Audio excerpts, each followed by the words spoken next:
Hello friends, now let's learn about the char data type in Java programming. So what's char used for? When we want to store a single character, we use char. So let's define a char variable. I delete this. I say char and then I give the name of the variable.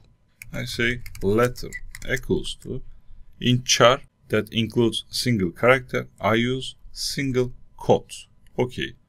So I say A. So let's print this letter. I come here, inside the parentheses, I give letter. I save it, and then I come here, I compile, and I run it. You see A appears on the screen.